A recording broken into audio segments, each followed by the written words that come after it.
son. Where'd you find this? Buckle up, buttercups. It's time to get down to business. It's the Totally Legitimate Business Podcast. Totally legit. Welcome back to the Totally Legitimate Business Podcast. We're done with that stupid intro, and I can introduce you to the magnanimous Kellen Oleksak. How you doing, buddy? Welcome to the show. Thank you so much for having me. I'm extremely honored. I've been looking forward to this my entire life, especially more so over the last 2 weeks. Yeah, very exciting. I love all the work you've been doing. I love your voice. It soothes me. Listen, people have always told me if I can figure out a way to get paid to talk, I'd be doing well for myself. I still haven't figured out a way, but you're on track, buddy. Yeah. I guess this is how you figure that out. So, Kellen, I want to ask you about something that's particularly important to you in a number of different ways, and has become increasingly more important over the past couple of years. Telecommunications. Can you tell the folks? Nobody's watching right now, but if they were, could you tell them about what it is you do and how it is you ended up doing it? Because it's an interesting path. Yeah, that is true. Yeah, absolutely. So communications that I work in right now is satellite communications, and it serves lots of different users, different end users, pretty much anything you can think of. Underserved communities that desire high throughput communications to stream large amounts of information, government services of all kinds. And so what I work on right now is I'm test the satellite, in factory before it's actually released. So I do a lot of performance testing, performance analysis to show and prove to the customer that buys this particular communication system that it does everything that it's supposed to. And it does everything to the performance standards that they need to ensure that they have reliable communication on their end to anybody that's transmitting or receiving through that system. So that's kind of in short what I do. I do, analysis work and then testing for the release of it. So I've been doing this now just for a couple of years. It's been a long journey to get here. But how kind of I got started in was working in the music business. We worked together quite a bit. We went to Blue Raiders and CSU, where we met a lot of close friends of ours, and we made it through there somehow in the borough. And towards the end of that, I got interested in electronics, and I also got very interested in digital signal processing. Because as you know, it's just funny. I was going to say there's like more of an overlap there than you think, in the sense that we graduated from a communications college. Exactly. And when you were doing stuff in the recording music, in the music business, like you were dealing in communications, not the same layer of communications that you are now, but it's funny that there was always that overlap there with communications. Right. There is. And I view both they're both communication methods. It's just different medias. Yeah, absolutely. The information means something differently, which is also something that I wanted to talk about a little bit too. But, so it kind of naturally led into that.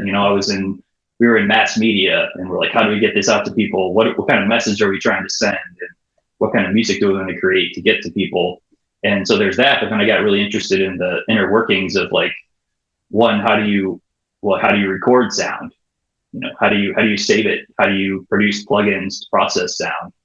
How do you create amplifiers to project music to the masses? All those things started to really I would think about I would really love to know how that's designed and how it's made. So I pretty much dumped the studio work I was doing and went back to school fully. Went through kind of an undergraduate path again in electrical engineering, and I ended up doing a graduate program in radio frequency communications and digital signal processing for that. And I ended up doing some projects in radar and electromagnetics. And then it kind of ended up getting me a gig where I am now, working in a digital signal processing group and subsystem engineering, like commanding and controlling a communication system for a major aerospace company. So that's kind of how I got where I was today. But that's kind of a condensed version of it. But it all started with music. It really did. Yeah. Well, and again, communication. Like even if you boil down to the specific intent of the type of data you're trying to transmit with the communication, when you were a kid, that was how you first learned how to channel your emotions. Everyone kind of finds it through different things. You were also always really into math. Even just doing math in math. But then even musically, like it was, you were constructing it differently than most people would be doing it, because you had a different message that you were trying to convey with the shit that you put out there. No, I mean, and a lot of that has to do with like some of the time we spent together when we were making music, and also when we were living together. You were big, like, because shortly after that, I kind of started my, I remember I started doing the math stuff on Khan Academy, and when we were together, and you were supportive for me to kind of do something else, and it kind of unfolded that way. But yeah, I think part of just thinking differently about what you're trying to put out there in the world and how you want to contribute. It was also the town. Like what I often think about this too. Like it was cool that we were there for school, and Nashville was awesome. It was cool. We got the things that we had access to, unrivaled, especially living in Berry Hill, dude. We wanted for nothing musically or recording, nothing ever. But then again, also like the type of stuff that you were doing for work was not necessarily music that was super fulfilling to you to be a part of. Like, had we been in a different city and we worked in metal studios, or in a town where metal music was just a much bigger scene, maybe that wouldn't have fucking corrupted your view of it as fast as it did. But it's just funny. It's just funny in the sense that like it just wasn't challenging you. You needed a challenge, and it wasn't challenging you. And it definitely, the music business is hard, dude. It's fucking. It is. It's a grind, and so I mass props for people that stay in it and work that, the entire life, and are super talented. Yeah, there's a lot of talented people that just can't market themselves correctly, or they just don't get the break, so I feel for that. Saw a lot of that. And I kind of quickly saw like, I'll take the guaranteed money, that's kind of what I was going. Yeah, dude, for sure. 100%.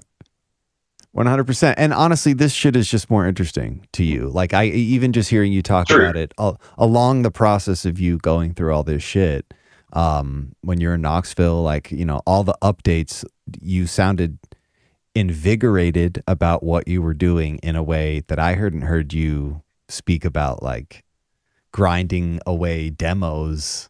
I don't know if I ever heard you speak about it. You know what I mean? Like, it's just never. It was a strange stepping stone for you to get where you're at, but it is all connected through the communication, Yeah, exactly. Just it wasn't the right medium for me, I guess. I wanted to do something different.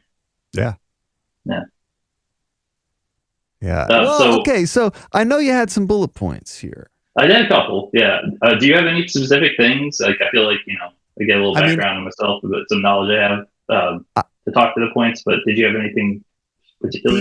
There were a couple things that were funny that popped out to me. They would be just anecdotal, and I'd have to like read through here quickly and like pull them out. I took notes on each era of communications. Now, nice. I remember I was sober enough during the entirety of college to have absorbed all of the base level communications classes, and this was obviously a part of it. Another metric that I still like go back to frequently is the thing where they would always tell us, like, how long does it take a mass medium to reach 100 million users? Mm-hmm. And if you look over the course of history, it's become exponentially shorter for 100 million people to have access to something and be using it. They're not waiting for a CD to show up at their doorstep. No, definitely. So it was fun, like stepping back through memory lane. But the thing that sticks out to me the most is that did we get better at communicating? We have all this technology to communicate better, but did we get better at communicating? You know, that's the conundrum for me as I was looking through all this, and it's like, oh, sure, we can transmit this shit faster, but how does that make it better? Even the internet, like the internet's just phone 2.0. Like we like to make it into this much more exciting or bigger thing than it is, but really it's just the phone line 2.0. It used to be on the phone line. Mm-hmm. Yeah. You know, so I don't know, the hilarious exponential rise in people's access to information and how we communicate, and even just, you know, how like spelling goes down when you have autocorrect on every device. Like everyone loses their ability to like coherently form a statement that accurately conveys a message. I don't know. It's just this like a strange. That's what I kept as I was reading through all this shit. I was like, we've come so far, but yeah. I mean, you pretty much nailed on the head. You know, what I've been thinking about too. That same conundrum is where has this really gotten us in terms of what it means to communicate as human beings? You know, I mean, in a way, it's provided some negative impacts because of the ability to just consume, and not have any thought process in terms of what you're getting. Even in a way, you're consuming so much and it's so available to you that you're just shoving down your throat anything that anybody will push at you, like social media platforms, news media. I mean, just anything. So that the ability to send more information means at some point somebody's going to flood the system, you know, to try to benefit themselves in a way.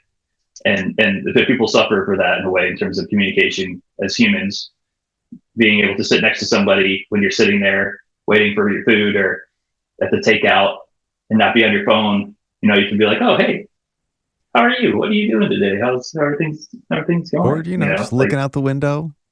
Yeah. Just looking and literally thinking for yourself. Yeah, really. It's not that hard. Yeah. Those kind of things are like lost art forms are becoming so. But also the rapidity of or rapidness of people to learn is also, it's like some people can excel quickly in that environment. So we get these people that are becoming extremely intelligent really quickly. So I think there's good and bad, you know? Yeah, well, for sure. This is something I talk about with a lot of different people. We were the experiment. Like our generation was the first generation that had, at a young age, access to internet. And it completely shaped our opinion of the world very differently than our parents and our grandparents. Like I can't remember. I don't know if I heard this in a movie or if I actually heard this in a communications class, but there's the idea that in 1900, in a year, you're only coming across so much information. There's barely any radio stations. You might have a record player. You might have more than one newspaper in your town, but in a year, you're only coming across so much information. And at the point that I heard this, which would have been in like 2010 area, the amount of information that the average human was subjected to in 2010 was what somebody in the early 1900s would be subjected to in a fucking year. And not that much further beyond that, an entire lifetime. Wow. So it's like we have lost sight of it. Definitely the younger generations, they haven't known anything different. There was a time before this. There was a time. We were on the cusp of it. We were the fucking experiment, dude. Like and there were pros and cons. One of the funniest things I think about when it comes to all this shit is like why people still argue. We have Google now. There's no need to argue. Oh, is that what you think? Let's Google it. Oh, okay, cool.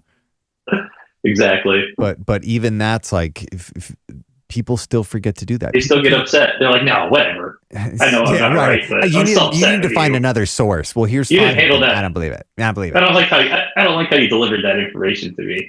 Yeah.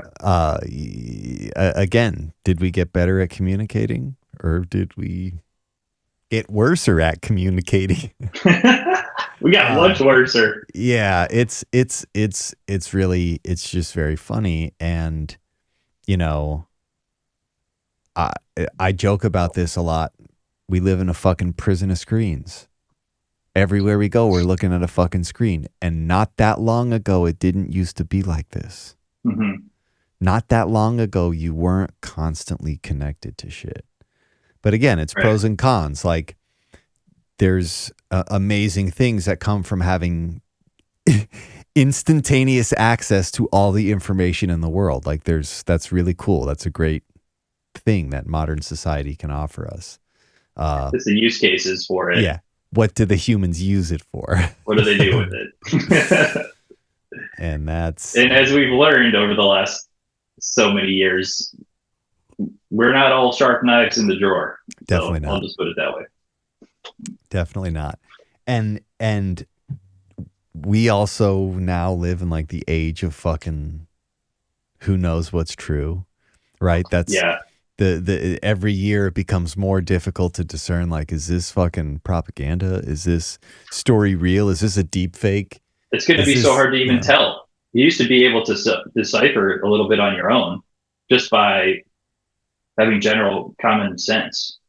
And now it's becoming the technology has advanced so much, and the fact that it can get it to you quickly and have something done like that, especially with like AI generation, or I mean, it could get you convinced. And if you get to people first and they all start thinking one thing, then the masses are saying this is what I believe, and it might not be true, but it can have serious impacts. And that kind of stuff scares me, man. I don't know about you, but it's you've seen some of the generation they've done and movies they've made or things. I know people are manipulating them a bit in a ways, like feeding it and cutting stuff together, but it's scary where it could go.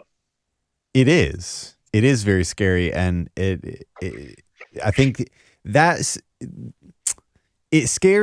doesn't scare me in the sense that, like, I expect that is just a layer of our reality now. Like, with the con of the pro of being constantly connected is that you're constantly connected and you're constantly touchable and reachable in some way. If that's not hacking your data, stealing your identity, it's bombarding you with fucking bullshit information enough until you see it enough to where you think it's fucking true. And this is the funny thing, is that humans, like, are that programmable. There's tons of fucking science behind it. All you have to do is bombard us with a certain thing, and all of a sudden we fucking believe it true. If a couple other people around us say they think it's true, game over, dude. We're fucking, I'm going with the crowd. Least resistance. That's not what scares me, though. And the reason that it doesn't scare me is because that has been around for forever. Religion. Like, this is going back way before communication. Like the tribal, the tribal, like, just baked in lizard portion of our brain. But that part of the brain is also super emotional. So what scares me is less that people are subjected to it, because we're subjected to it all the time. Advertising. Mm-hmm. Like, there are so many ways that we are programmed to behave, and we just fucking obey. The school, government, conforming to laws. Like, that's a contract that we agree to make every day. Mm-hmm. And I just think it's hysterical that God damn it, I had a really good point and I've completely lost it. Son of a bitch. Regardless, take it away, Kellen. I completely steamrolled myself right off the track on that one. Oh, this is good timing, because my screen password Enter. Hold on, 2 seconds. Can you see me? Yeah, I can see you and I can hear you. You're good. All right, that's fine. I won't interrupt it. I can't see anymore, but no. I mean, well, let's backtrack 5 minutes and get back to the bottom of this. Yeah. So we're talking about mass media dumping and not knowing exactly what could be true, and you're talking about the fact that you weren't scared about AI generating information that people might think is wrong. You nailed it. But then what were you actually scared of? What I'm scared of is people's emotional reaction, right?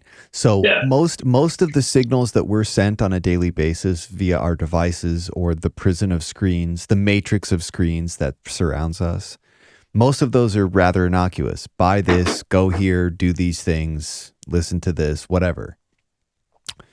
What scares me is people's reactions to the sinister shit. Yeah. Like the let's get a group of people believing that some crazy thing is happening, and then a bunch of people emotionally respond to that theory, and we're already seeing it. Okay. Yes. And it's not that it's new; it's just happening a lot more frequently. Oh yeah, absolutely. And I think, to the point of just getting things to people fast, the minute, if a lot of people have that information and a lot of people can congregate into a way and start thinking that thought, and you beat everybody to the punch, then you can create situations where a lot of people are acting upon information that could be inaccurate. And, we've seen examples of that over the last so many years, and probably examples of that in time when communications weren't so fast. Because there's if you think about when communication wasn't fast at all, and people start putting out information, it takes forever for people to check the facts and things. And next thing everybody has a mindset about something. Whereas now, at least people that have a clue and are aware of it can be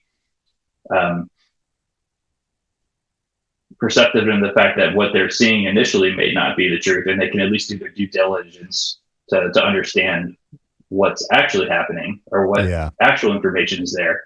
Whereas in the past, you didn't have that. So maybe, there could be situations where it's worse. I don't know if there's any case studies about that kind of thing, but it all comes back into people using the technology for the right reasons and being aware of the pitfalls of the day and age that we're in, and not just going blindly with information. Yeah. Yeah. It's that's the tricky part, and like, there's a piece of me that's like, I do like the internet lawless. Like I do like the fact that there's people who are constantly testing security threats because that makes security better. Mm-hmm. I like the fact that you still, like, you need to be ever more vigilant about your activity online and the networks that you connect to. But dude, 90% of people don't give a fuck. They're not going to give a fuck. It's just like, it's like I have always gone back and forth. Is it the programming or is it a choice? And I feel like it's 50-50. Like, you have to, thinking about the world this way isn't nice. It's not easy. It's not fun. And a lot of people don't like to hear about it because everyone has their shit and they don't want to pile on top of it the idea that they're just like, completely helpless and they have no control over anything in their life. They don't make any decision, not even the shit they buy. It's not even by choice. It's something they were sold. So I get that. But the programming is pretty aggressive. Like, really just think about the access that they have to us now. I saw some article about McDonald's trying to partner with some of the smart devices to advertise during your sleep. So your smart home device will whisper sweet things about McDonald's that you should buy in your sleep. I love that. Think about the fucking access they have now. They already have our fucking eyeballs for the majority of the time that we're awake. They already own that. That's over. Your ears, a fair amount of time, almost equal to your eyes, maybe less, more so, depending on what you do. Yeah. But then your fucking sleep, bro. Yeah, this is exactly why I don't have a computer. Okay, I mean, I just do stuff on my mobile phone, and I don't get I get less advertisements. I can figure out how to do everything I need on there, and I feel like I'm not a person that gets like, oh, I'm on this website, and there's an ad for something that I was researching the other day. So I see that happens all the time on other platforms. So for whatever reason, I don't seem to get it as much. But then also, I want to ask you, how, without the sense of sounding like superior, from either of our perspectives, how does that stuff really work on you? Like when you see it, or are you just like, okay, all right, they're watching me, like, bro, does what work on me? Like when I see an ad that I talked about? Yeah, you're like, oh, I should buy that. It doesn't freak me out, bro. This is advertising. This is a $1 billion enterprise. They've been doing this for a long fucking time. This is not new shit. Yeah. All the social media apps, it's just targeted advertising. That's how they make money. So they've built whatever systems they have, whether they're tracking your retinal movement depending on what post you're looking at, whether they're tracking just your heart engagement on across your account, whether they're listening to your fucking conversations even when you don't even have the app open. Whatever. Right. Of course they do, because that's their fucking business. They're trying to make money, and the asset is our information, and it's designed to just fucking suck it out of us. So again, it doesn't freak me out. I accept that is it's just a part of living in a constantly connected world. That's a major con. Yeah. But we can go live in the fucking forest right now. We don't have to do this. You might be able to if there's forest to live in. Yeah, well, I'm sure we could go to Montana or Alaska. I'm sure we could do. Like, this is what I'm saying. Like, we don't have to do this. We choose to live in this society every day. We can fucking go somewhere, buy a cheap plot of land, and do whatever the fuck we want. Be completely gapped from all this, but we make a choice to be a part of this every day. And if you make a choice to be a part of it, it's you just got to accept the cons with the pros. Yeah, and, you're right. A sad part of modern existence is fucking getting hacked. A sad part of modern existence is identity theft. A sad part of modern existence is, being compromised in ways that no other humans have known. We were the experiment. Yeah. Okay, but before we get any deeper, you've kind of frozen. You've frozen on here, so I'm wondering if maybe I need to unlock the computer. Yeah, you might need to unlock the computer. That might fix it. If not, maybe just close out and rejoin. Because the face that paused is hilarious. And it's going to be awesome that was the past 10 minutes. But all right, give me 2 seconds. Yeah, no problem. Nice, we did it. Sorry about that. Speaking of being compromised too, I cut the audio right as you were asking for the password. See, like this is our life. This is just part of our existence now. Well, luckily my partner is smarter than me and didn't tell me and just typed it in. Genius. I muted it. I cut the feed anyways. Like as I heard you starting to say it, I was like, nope. But we're 1, 2, 3, 4, 5. Yeah, that's what it was. Seriously, dude. Funny. This is a funny side note. On a majority of the security systems that I have downloaded footage from, and I've downloaded footage from hundreds of security systems, the password is usually 1, 2, 3, 4, 5, 6. Just saying. ABC 1, 2, 3. Like it would if you have 6 tries and you're try, like, wow, dude. It's honestly it's crazy. It's crazy. It's starting to get better, but most places are still like we're just so compromised. We're so compromised that we have no idea.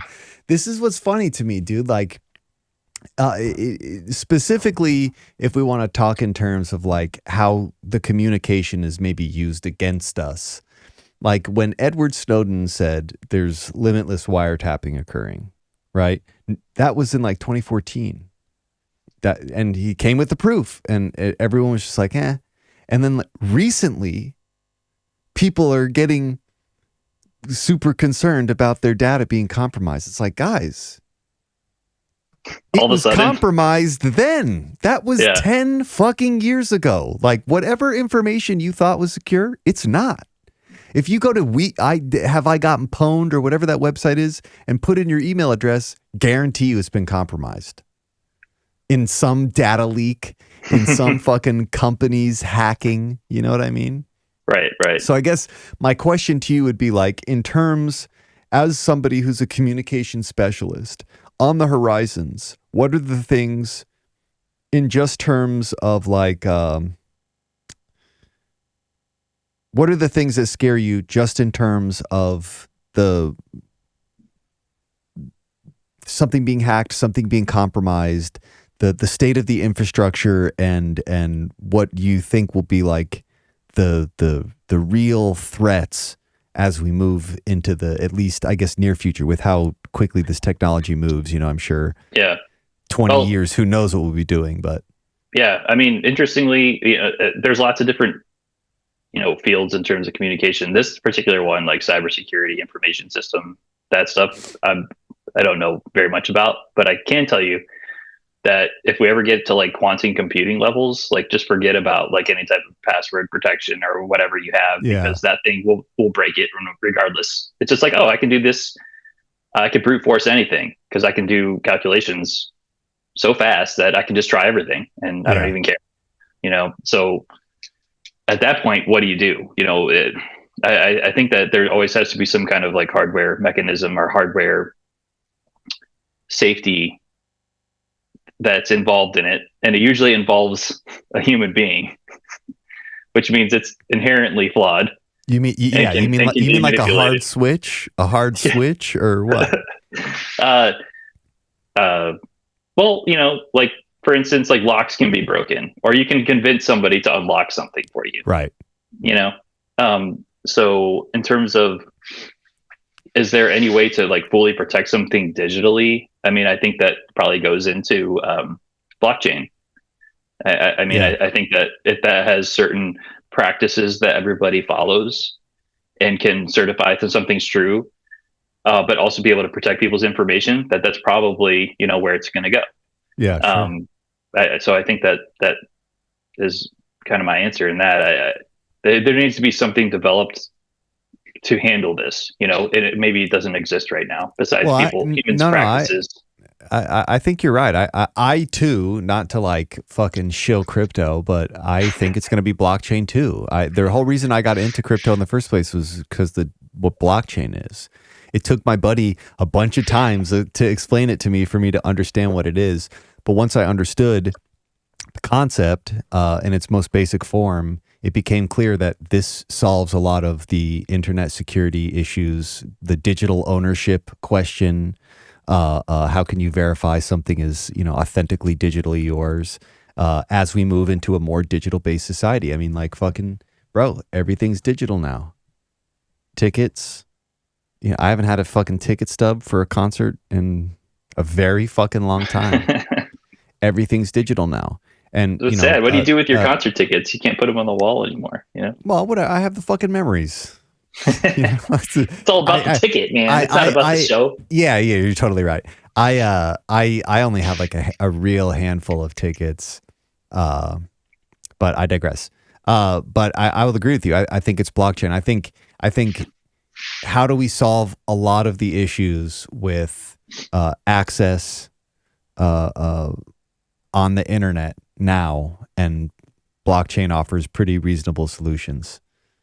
Once it's accepted and can be scaled up to the point at which it can take what the internet takes every day, which obviously is still, I don't know if I don't know when blockchain will reach that 100 million, daily user base, but well, it's so new and make it happen, but you need to have a some kind of regulating body to like really put things into place. Like I think a lot of this, some of the information that we'd shared together over the last week or so about like the ITU and how they regulate communications and push different communication systems to the masses. They had a large group of people with good intentions in a way to make sure that everybody has access to this. Are there bad actors involved in that? Sometimes, probably, of course, but I think that it's so new and so little people know exactly about the technology. It can be very abstract that you don't have a large enough amount of people with power to be able to say, let's put regulations in place. Let's make this a practical thing that everybody can use, and let's get it out to everybody.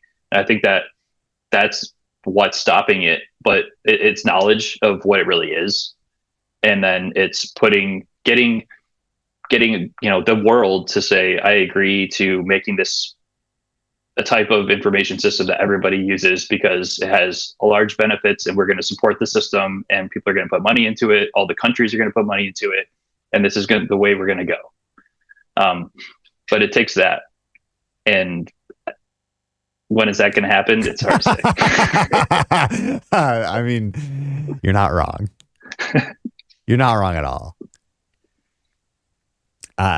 We talked a lot about negative impacts, though. But one thing I did want to comment on was, what kind of positive impacts have you felt in your life with access to? Okay, so earlier today, I say this all the time. Earlier today, my mom sent me a picture of this kid who's got like a pretty decent social following, like a kid who produces his own music.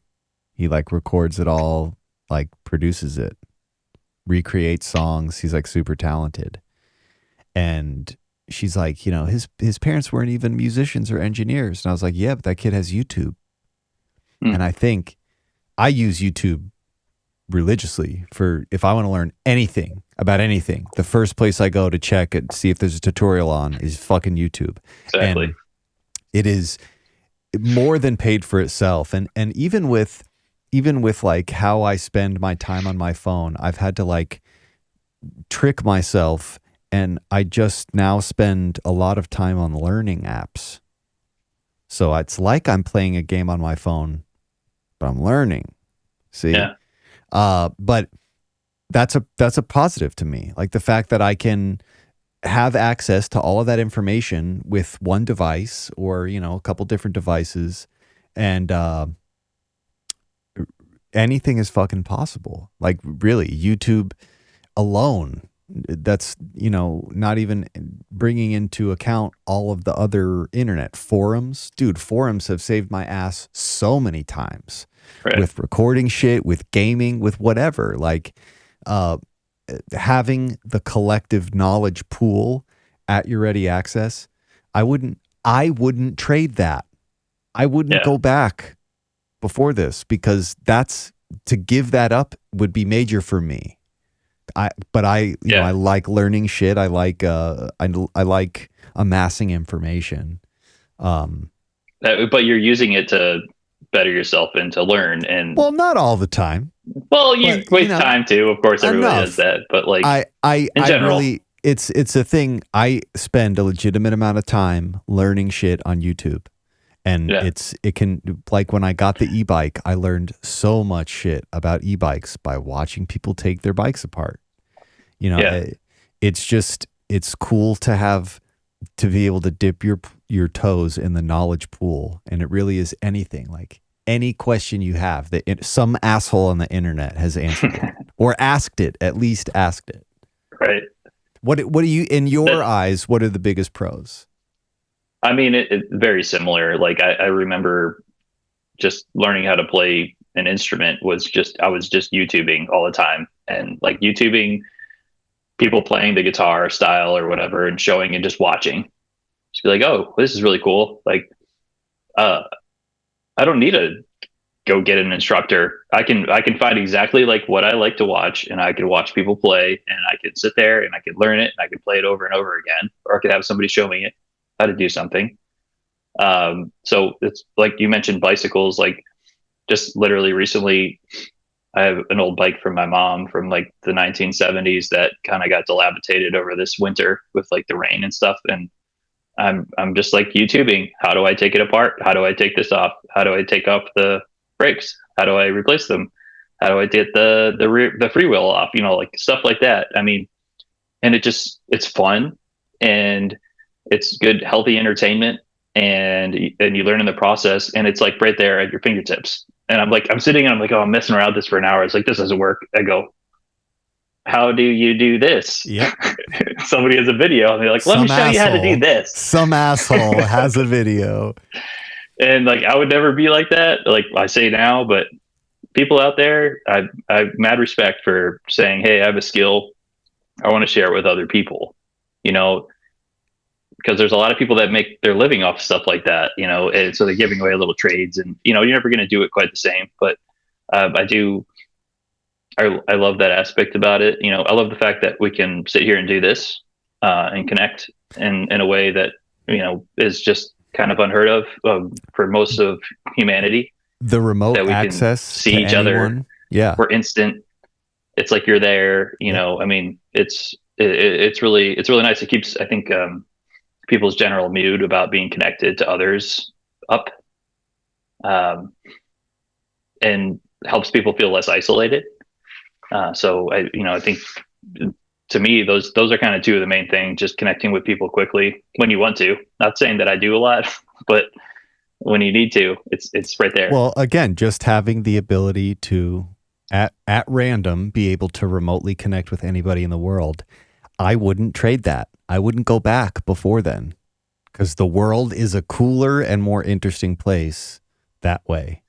Right. I mean, could you imagine at the end of your life and someone was like, so just got to tell you, you could have had access to all these things and learned, what you really wanted in life and the things that you really loved, and go through all these types of music and literature and science, but sorry, you didn't have any access to that. So you were blind to this whole other like part of like developing your brain, which unfortunately does happen in certain places. And so I'm a proponent of being able to get more information to areas that are underserved in that respect. But also I think that it will help us. You'll have enough people rise from the technology storm and the information system storm that do better things with it, and it help develop it more. And kind of like the crows will kind of go their own way from there. They're always going to be apart. There's always going to be some scumfuckery. There's always going to be some guy who's saying, I want to give access to these people in this remote area. And then he's just bombarding them with fucking advertising or some bullshit scheme. But by and large, this is the direction we're going. Humanity has kind of unanimously agreed this. Universal internet has become a much more commonly heard thing. Most major cities in America, it's just assumed that somewhere, especially the downtown area, is going to have free Wi-Fi. And you know, it will take a while to get to other areas, but like we'll definitely get there. Especially what interests me the most, especially about the transmission of these things, is something new that I saw where you can transmit internet over your electrical line because it's just an electrical signal. Mm-hmm. And it's different than having a Cat 5 run through at your house. Like you have a Cat 5 Cat 6 that goes into a box that you plug into an outlet, and it sends the signal from your router or whatever network device over your electricity in your wall, because it's just a signal. That's why I've always embraced everything digital, even recording shit. I knew there was going to be a point at which, and we're basically there now, where it's indistinguishable and everything is digitized. There isn't a single recording that you hear on Spotify that didn't get digitized. It had to become digital for you to hear. It does at the end. So what's it matter? What the fuck does it matter? And anymore, like with the crazy bit depths and sampling frequencies we can get to now, digital just sounds better. That's people are more used to it. So now for sure, yeah.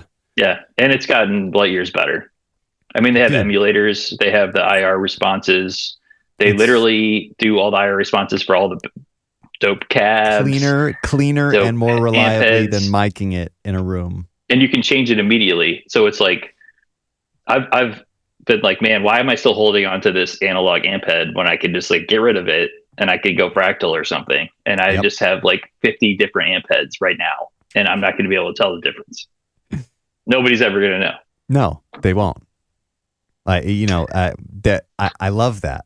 The digitization, the digital component of our existence is amazing because it allows us access to so much with the actual necessary interface of a very small and compact profile. Yeah. Like the fractal is a good example. That's hundreds of cubic feet of guitar equipment in a tiny little box. The phone, that's every fucking library in the world that ever existed in your hand. Your phone has more computing power than the rocket that took people to the fucking moon. Right. It's pretty amazing. It's amazing. Again, I don't want to go back. I'm not the kind of person who's saying, I want to go back to that simpler life. Stone Age. Let's send smoke signals to each other. Hey, dinner's ready. Okay, so we're getting down to the last 15 minutes. That may be a good spot to kind of bite in. Has communication got that much different?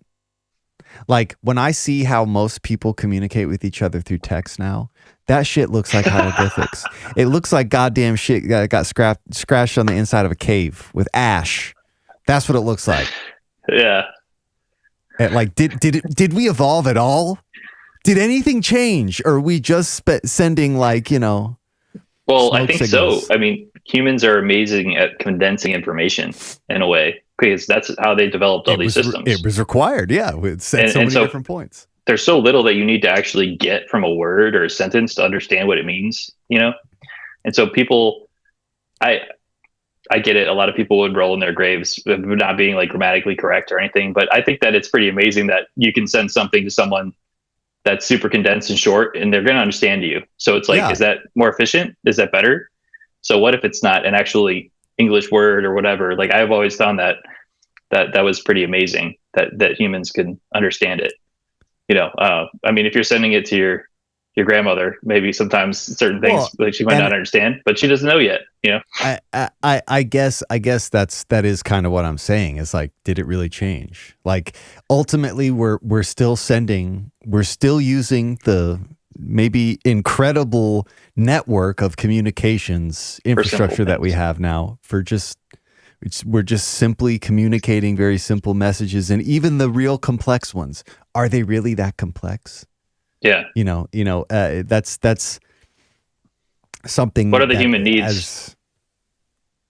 Human needs are very similar to what they've always been, which is surviving and connecting with people in simple ways. Yep. Hey, can you come over? I'll be there. We did what do you want for dinner? Here's a picture. Yeah.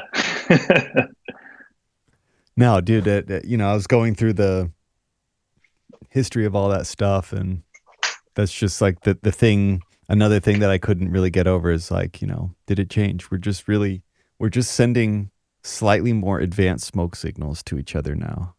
And, apart from the speed at which we can communicate now, I think the other thing that was interesting to me is like how long ago some of these technologies existed. Like I was familiar with ARPANET and the precursors of the internet and how that had been around for a while.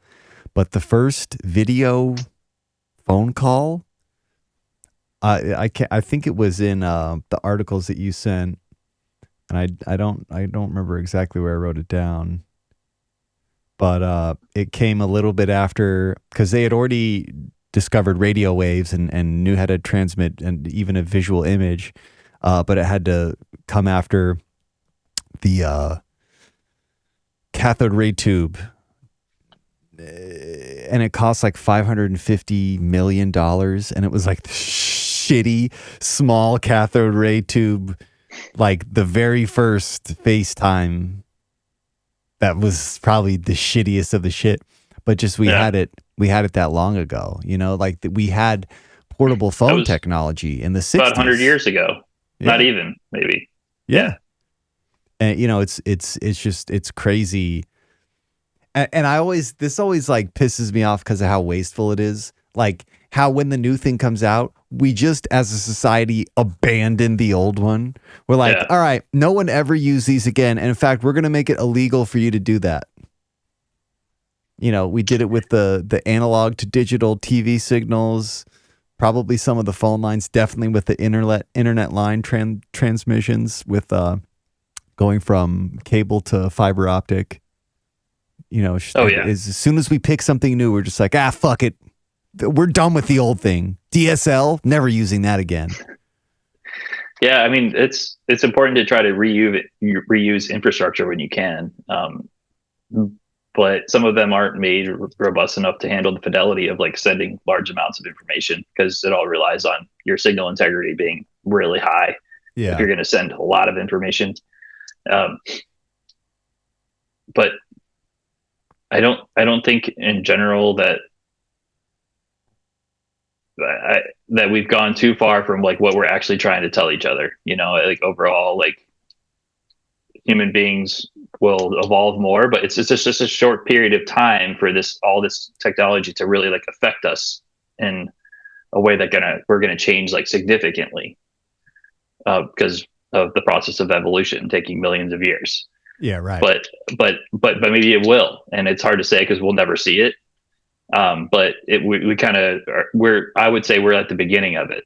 You know, we're at the beginning of how this is affecting and changing people's thought process. For sure. For sure. There was this, I always remember this from, I think it was a communications class. There's this effect that astronauts have. I can't remember the exact name, but it's called the bird's eye effect or something. It's when they would see the Earth from space the first time any human had ever seen it from space. It made them think about the world differently because of their perspective of seeing it as a singular unit. And God, I wish I could remember what it's called, but Google Earth. Like just thinking that our generation really was the first generation to be able to freely explore the world untethered. I can go on Google Earth. This isn't a globe. This isn't a map. This is a fucking picture of a place. There's people in that picture. That's a house somewhere in the world. That in itself, I think that had a more profound effect on the human race than most people take into consideration. Yeah. Because think about that. For all of history, maybe those cultures knew, but they had no proof. Maybe they did the math, but they hadn't left the planet.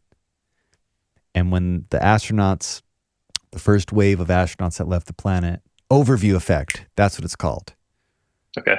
But after they would see the Earth as the singular unit holistically and not, from their position on the ground, it completely altered their perspective on the beings on the planet and the purpose of the beings on the planet. And and it takes a human to see it to really convince you, because long before that, I think it was Voyager that they had sent off, and they took the picture of the Earth called the pale blue dot that was just this tiny speck. But somebody wasn't in that vessel. It didn't affect somebody enough. And it did, but you had to be like on in tune to that. It wasn't like a person in there. I saw it, and that person's going to come back and say things differently. It's like, oh, this took a picture for me, and now I see that for what it is. But I think that gets into like personal communication, like face to face. Somebody is always in a way going to have probably more impacts than any other form of information coming to you, because you're right there with that person physically. Like there's different feelings of emotion coming from them. No, dude, absolutely. So I think that's one of the biggest things that, that we lose a bit. And I don't know in the future if there's other ways to make more real, like our connection right now, like more real and have more an impact on you. Is that necessary? I'm not sure, but I guess because we're coming from the old school where we lived in a world like that more when we were kids, that maybe it's what I desire, but it's not necessarily what's needed, you know? But I do feel like just the personal contact and expressions and importance of that, for me at least, it's just opinionated, is always kind of trumped like digital media. No, dude, for everybody, I can't tell you how many times I've heard that's not going to translate well over text. And it's totally right, because you can't, the emotional component to communication in person, there's nothing that compares to that. That's why seeing a live show is what it is. That's why going to a live theater experience is what it is. That the human to human conveyance of emotion, when you add the screen as the filter in between it gets very strange. Yeah. You know, and even in the simplest form, like the reason society has behaved up until a certain point is there was the risk that you might get punched in the face, right? The internet changed that. So it's like in some ways it was the goddamn glue that binded us together, the threat of being punched in the face for saying some dumb shit in front of somebody, you know. I know we're getting a couple of minutes left, but you did mention very early that you had a couple of funny anecdotes or something that you maybe wanted to say, and I was wondering if you could share one. The first one was for sure the first FaceTime chat situation. That was just fucking hysterical. But hang on, I think I have these at the bottom.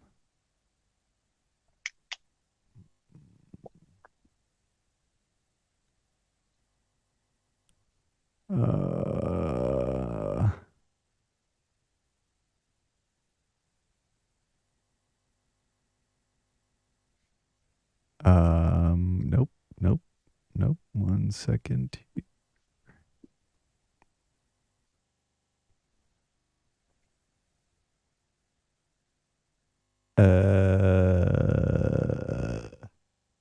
Oh, dude.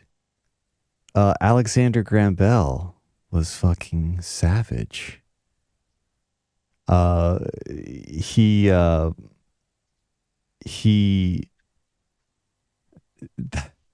okay, so Bell really, none of these devices were invented by one person. Right. There's controversy for who created the phone, right, and all that. Yeah, because there's many components that had to be created before all of them could be assembled. But the person who widely received credit for it was Alexander Graham Bell.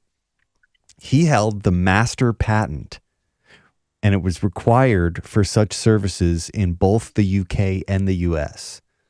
Savage. Fucking owned communications at its inception. All other patents flowed down from the master patent. It's crazy. A.G. Bell and Gardner Green Hubbard created the first telephone company, Bell Telephone Company, which evolved into AT&T, at times the largest phone company in the world, and many times very dangerously close to monopoly. Mm-hmm. There was, hang on, something else about this. Oh yeah, our first attempts at doing undersea shit.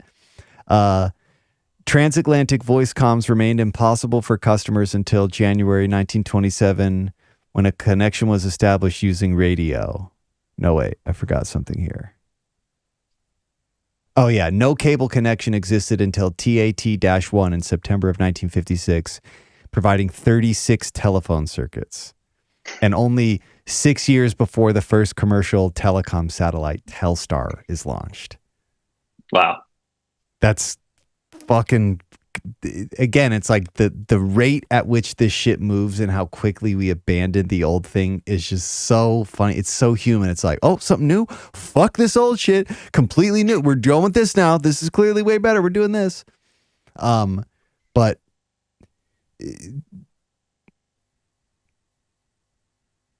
there was some other note there about, I think I accidentally deleted it, but about how he became the first person everybody thinks of. he was savage in a way that, I mean, he got the patent, he got the main one. And there was a lot of other people that had developed probably the same technology and could have, but what was there any information you had about how he was able to swindle that? No. And that's like, honestly, that would probably be another show. Same thing with Edison. Right. Like, dude, Edison was ruthless.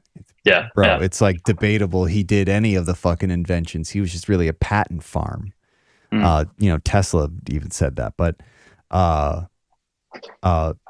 Alexander Graham Bell, bro, he was like one of the robber barons for sure. That motherfucker. I'm sure if we scraped away at that, there would be some like hardcore Rockefeller level dirty business. Well, dealings. he lived in the right time where nobody could document it. Yeah, seriously. So. He lived at the exact right time.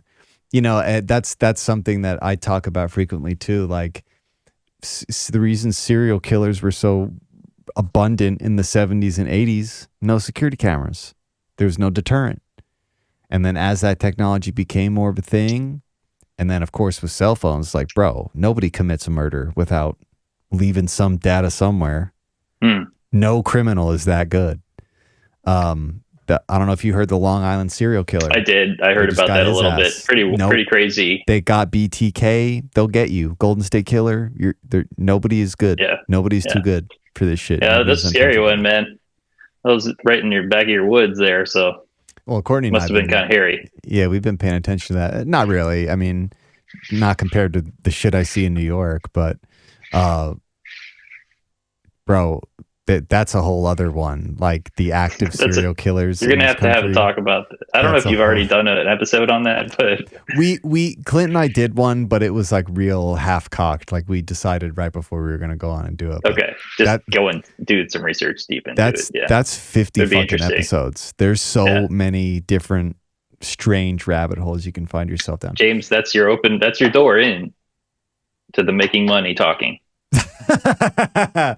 Just talking about serial killers, yeah, for sure. People love it. Yeah, they really do. Of the clips that we have, the clips that get the highest watches are the ones about Michael Aquino, the ones about H.H. Holmes being possibly the Whitechapel killer. What's his name? God damn it, Jack the Ripper. There's a couple clips that we put out like a long time ago that still get views because people want to fucking know about it. But all right, we've gone over the hour here. We're gonna wrap this up. Kellen, buddy, thank you for coming on. Thanks for having me. We got to pick another topic and have you on. Absolutely. Post the wedding and stuff. No, this was an awesome conversation. And congrats to you. It's coming up. We're getting married within a couple weeks of each other, which is crazy. But we're getting fucking married. I hope you're excited. Honestly, it's one of the only things I'm looking forward to in this life. That's awesome, man. Me too. I'm loving it. It's right. It's my wedding, and then really the comet. You know, those are the only things in my life that I'm looking for. But stay on. Is the comet the day after, or like what? You know? No, a while after, but it's coming. All right, Toodles. All right. Stay on. This has been the Totally Legitimate Business Podcast. The end. With your host, James Oliva. Executive producers, Clint G and James Oliva. That's obnoxious. Sound design, mix, and master by James Oliva. Literally no one cares. For more Totally Legitimate Business, subscribe to our YouTube channel at Totally Legitimate Business or add us on TikTok at TLB Pod. When will this end? Thank you for listening. Now get back to work. Move it along, buddy.